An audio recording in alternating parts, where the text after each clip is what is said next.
네, 류마티스 관절염 얼마나 고통스러운지 엿볼 수 있는 영상 보고 왔습니다.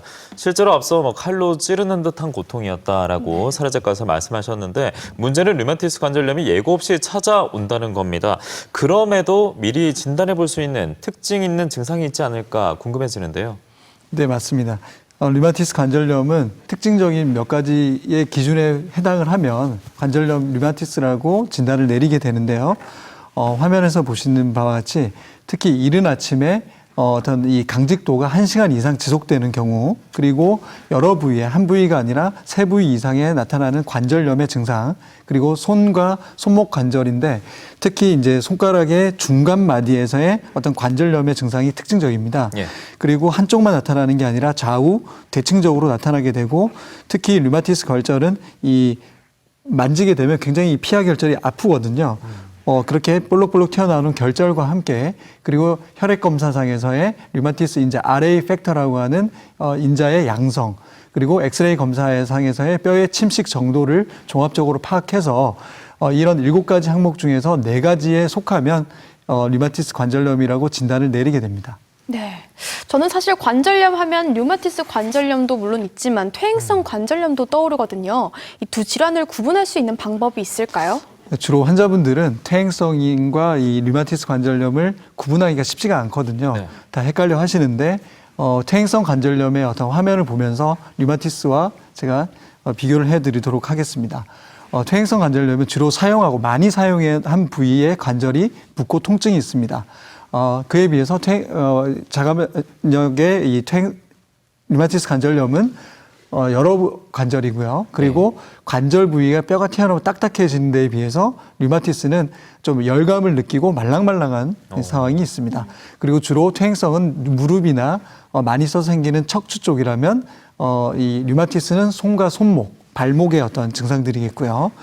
그리고 퇴행성은 비대칭적으로 증상이 발생해서 그 한 곳에 발생한다면 류마티스는 양쪽, 그리고 기상시에 어떤 이 5분 정도에서 10분 정도만 지나면 사라지는 퇴행성 관절염에 비해서는 1시간이나 종일 지속되는 이 통증이 지속되기도 합니다.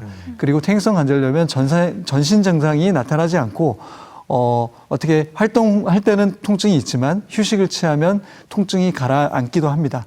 하지만 이 자가면역 질환의 류마티스는 전신 또는 칼로 베이는 듯한 통증을 지속적으로 호소하고 계십니다. 류마티스 관절염으로 진단을 받게 되면 한방에서는 이제 어떤 검사를 진행하는지 다시 한번 소개해 주실까요?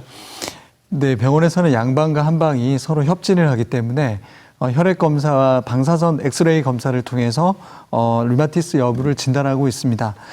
근데 이보다 더 중요한 진단이 있는데요. 환자의 근본 원인을 파악하기 위한 AK 테스트라고 합니다. 이 인체를 구성하는 구조, 그리고 감정, 어떤 영양적인 부분의 이 3가지를 정확하게 파악을 하는데요. 예. 류마티스 관절염 환자에게서 나타나는 좀 특징적인 이 요인이 심리적인 원인을 많이 기저에 깔고 있다는 사실입니다. 어떤 수면 부족, 그리고 심리적인 우울함, 그리고 화병, 그리고 시민성 소화불량을 가지고 계신 경우가 많은데요. 또 그에 따른 스트레스에 따른 보상작용으로 인해서 어떤 이 나랑 맞지 않는 음식을 먹게 되는 그런 부분들을 많이 볼 수가 있습니다. 예. 그래서 이 류마티스 관절염에 있어서 치료를 함에 있어서 가장 중요한 부분이 구조적인 관절을 볼 것이 아니라 어떤 이 심리적인 부분들을 파악을 하고, 그리고 어떤 이 잘못된 식습관을 개선해주는 장내 환경을 개선해주는 것이 가장 중요하겠고요. 그런 것이 이제 뭐냐면 내 몸의 환경을 바꿔서 내 몸을 대청소를 하는 이 디톡스 클렌징의 어떤 이 방법들이 굉장히 중요합니다. 이 대영양소를 공급하는 게 그냥 탄수화물, 단백질, 지방 등의 영양분을 섭취하는 것도 중요하지만 네. 이 칼로리만 있지 영양분이 없는 이 가공식품들이 너무 많거든요. 그래서 요즘에는 어떤 이 부족한 식이섬유, 그리고 미네랄, 비타민, 그리고 효소를 활용해서 이런 소영양소들을 공급해줘서 이 영양의 균형을 맞춰주는 치료도 되게 굉장히 중요합니다.